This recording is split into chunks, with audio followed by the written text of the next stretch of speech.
एक बार फिर से स्वागत करते हैं आप सभी का सुमन क्लासेस यूट्यूब चैनल पर। दोस्तों हम लोग इस वीडियो के अंदर आरआरबी ग्रुप डी एग्जाम 2026 के लिए मोस्ट इंपॉर्टेंट जीके जीएस के प्रश्न को लेकर आए हैं और ये जीके जीएस का प्रश्न जो है पिछले प्रीवियस ईयर का प्रश्न है, यानी कि पिछले जो कई वर्षों में एग्जाम हुआ उसी का ये प्रश्न हम आप लोगों के लिए रिवीजन के तौर पर लेकर आए हैं।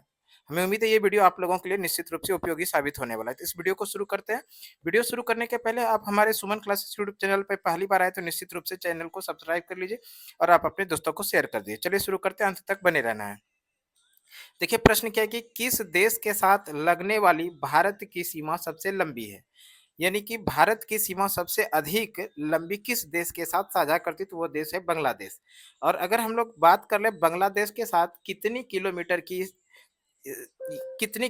की सीमा लगती है, तो ये भी ध्यान रखिए 40-96 किलोमीटर इसकी सीमा लगती है। और साथ में याद रखिएगा सबसे कम की जो सीमा लगती है वो अफगानिस्तान की लगती है, केवल और केवल 106 किलोमीटर।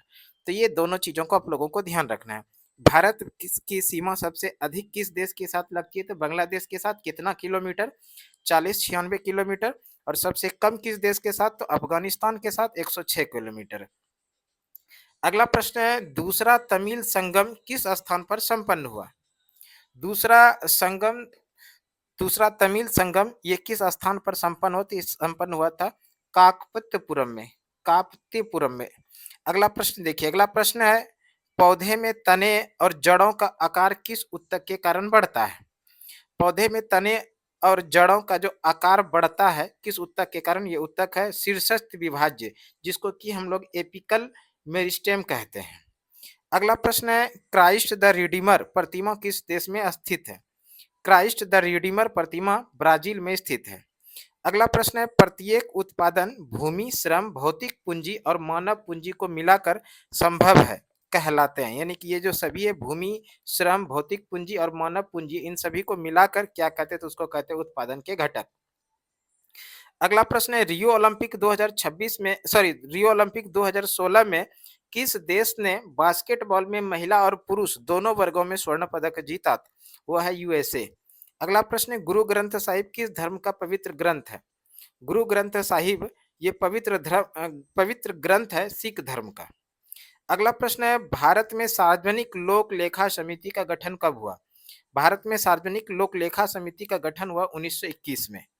अगला प्रश्न है 1897 में रामकृष्ण मिशन की स्थापना किसने की? 1897 में रामकृष्ण मिशन की स्थापना किया था स्वामी विवेकानंद ने। और स्वामी विवेकानंद की बात करें, थोड़ा सा यहाँ पर हम लोग बात कर लेते हैं। स्वामी विवेकानंद का जन्मदिन प्रत्येक वर्ष 12 जनवरी को राष्ट्रीय युवा दिवस के रूप में मनाया जाता है। राष्ट्रीय युवा दिवस राष्ट्रीय युवा दिवस प्रत्येक वर्ष मनाया जाता है 12 जनवरी को। दोस्तों हम लोग अगला प्रश्न को पढ़ें उसके पहले आप लोगों को कमेंट में बताना है कि आरआरबी ग्रुप डी का फॉर्म आप लोग किस रेलवे जोन से भरें, केवल इतना आप लोग कमेंट में बताइए। अगला प्रश्न देखिए क्या, अगला प्रश्न है प्रधानमंत्री फसल बीमा योजना की शुरुआत किस वर्ष हुई? प्रधानमंत्री फसल बीमा योजना की शुरुआत 2016 में हुई है। अगला प्रश्न है जापान की मुद्रा क्या है? जापान की मुद्रा है येन। जापान की मुद्रा क्या है? येन। और जापान की राजधानी की बात करें तो जापान की राजधानी टोक्यो है।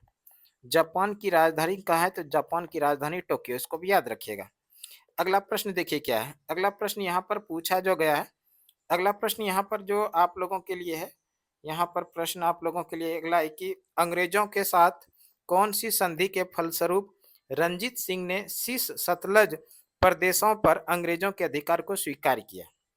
अंग्रेजों के साथ कौन सी संधि के फलस्वरूप रंजीत सिंह ने शीर्ष सतलज प्रदेशों पर अंग्रेजों के अधिकार को स्वीकारा? तो वो संधि है अमृतसर की संधि।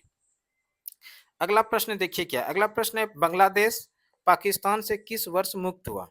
पाकिस्तान से बांग्लादेश जो मुक्त हुआ ये 1971 में। पूरा डेट की बात कर लें तो 16 दिसंबर 1971 को, 16 दिसंबर 1971 को पाकिस्तान से एक नए प्रांत, नए राष्ट्र का उदय हुआ, यानी नए राष्ट्र का जन्म जिसका नाम है बांग्लादेश। इस बांग्लादेश की राजधानी कहाँ? ये भी ध्यान रखिए बांग्लादेश की राजधानी है ढाका। और यहाँ की करेंसी क्या? यहाँ की करेंसी है टाका। और यहाँ का जो राष्ट्रगण है अमार सोनार बंगलो, इसको भी याद रखिएगा अमार सोनार बंगलो। अमार सोनार बंगलो। एक प्रश्न और यहाँ पर बनेगा, अमार सोनार बंगलो के लेखक कौन है? तो रविंद्रनाथ टैगोर। रविंद्रनाथ टैगोर के द्वारा ही अमर सोनार बंगलो लिखा गया है। अगला प्रश्न देखिए क्या, अगला प्रश्न है पृथ्वी का द्रव्यमान कितना है? पृथ्वी का द्रव्यमान है 5.97 गुना 10 पे पावर 24 किलोग्राम।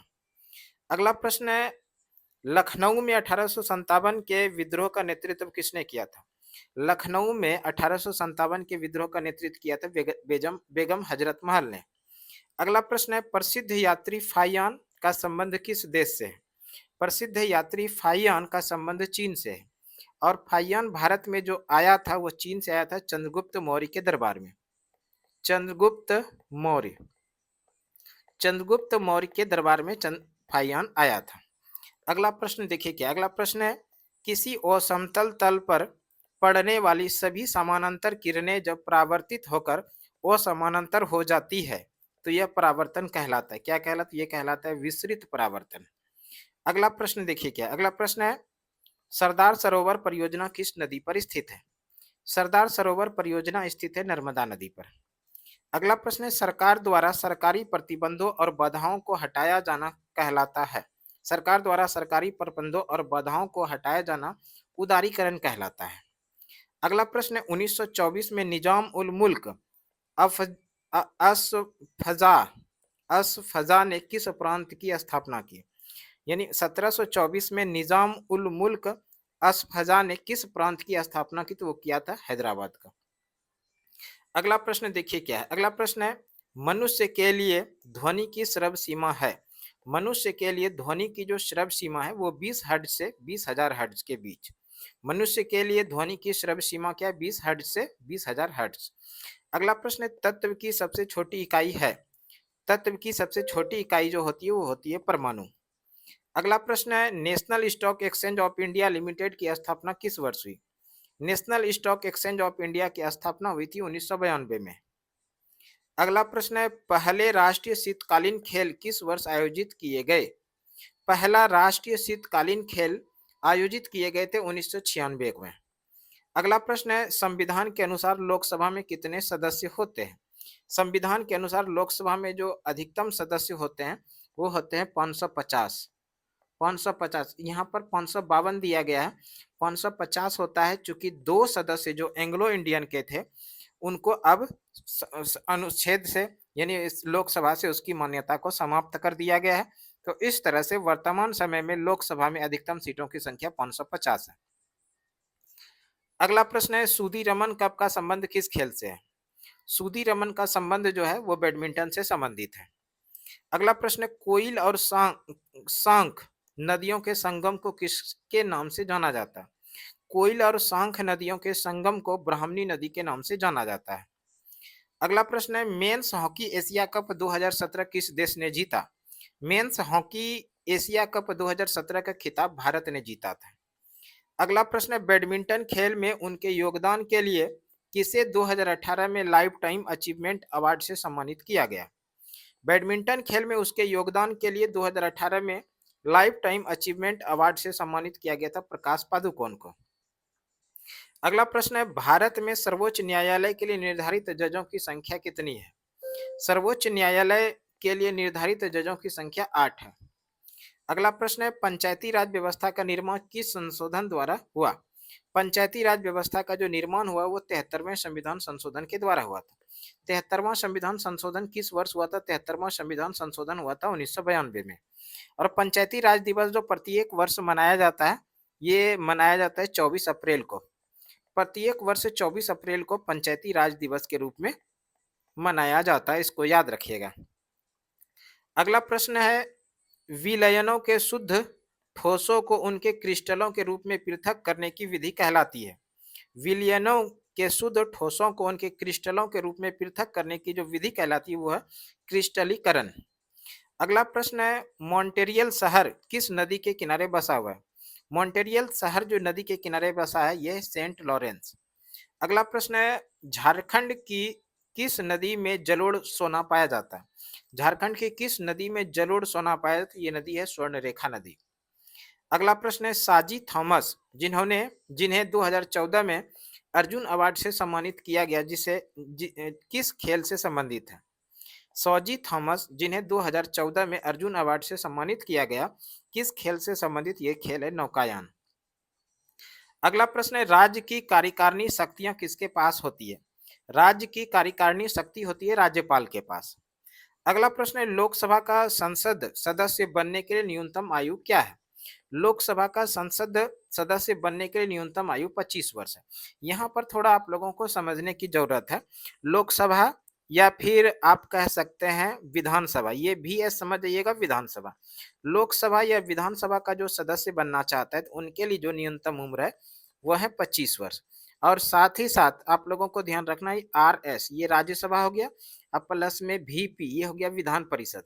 जो व्यक्ति राज्यसभा का सदस्य बनना हो या किसी भी राज्य के अंदर में विधान परिषद का सदस्य बनना हो तो इनके लिए जो न्यूनतम उम्र है वो है 30 वर्ष। इसको भी ध्यान रखिएगा। अगला प्रश्न देखिए क्या, अगला प्रश्न है, पीर पंजाल और धौलाधार पर्वतमालाएं किसका हिस्सा है? पीर पंजाल और धौलाधार पर्वतमालाएं ये जो हिस्सा है निम्न हिमालय क्षेत्र का हिस्सा है। अगला प्रश्न है, समानता के आधार पर भेदभाव पर प्रतिबंध भारतीय संविधान के मौलिक अधिकार के तहत आता है। यह है समानता का अधिकार। अगला प्रश्न है, कौन सा एक ग्रह दक्षिणावर्त घूमता है? ये है अरुण यानी यूरेनस। यूरेनस यानी अरुण जो है ये ऐसा ग्रह है जो दक्षिणावर्त घूमता है। अगला प्रश्न है, भारतीय स्वतंत्रता संग्राम की पहली सामूहिक हड़ताल कौन सी थी? भारतीय स्वतंत्रता संग्राम की पहली सामूहिक हड़ताल जो थी वो रॉलेट सत्याग्रह के विरोध में था। रॉलेट सत्याग्रह कब हुआ था? 1919 में हुआ था। अगला प्रश्न है, किस समिति को बजट में शामिल अनुमानों के निरीक्षण और सार्वजनिक व्यय की अर्थव्यवस्थाओं पर सुझाव देने का उत्तरदायित्व सौंपा गया था? यह है प्राक्कलन समिति। अगला प्रश्न है, अमृता शेरगिल किस क्षेत्र की मशहूर शख्सियत है? अमृता शेरगिल जो संबंधित है वो चित्रकला की मशहूर शख्सियत है। अगला प्रश्न, आत्महत्या आत्महत्या की थैली नाम से कोशिका को जाना जाता है, यानी आत्महत्या की थैली के नाम से किस कोशिका को जाना जाता है? तो वो है लाइसोसोम। अगला प्रश्न है, वह संपत्ति जो ऋण प्राप्तकर्ता के पास होती है और जिसे वह ऋणदाता की गारंटी के रूप में तब तक उपयोग करता है जब तक ऋण चुका न दिया जाए, यह कहलाती है, यह कहलाता है अनुषंगिक संविदा। अगला प्रश्न है, अंतःस्रावी ग्रंथियों से कौन सी स्रवित होती है? अंतःस्रावी ग्रंथियों से कौन सी स्रवित होती है? हार्मोन स्रवित।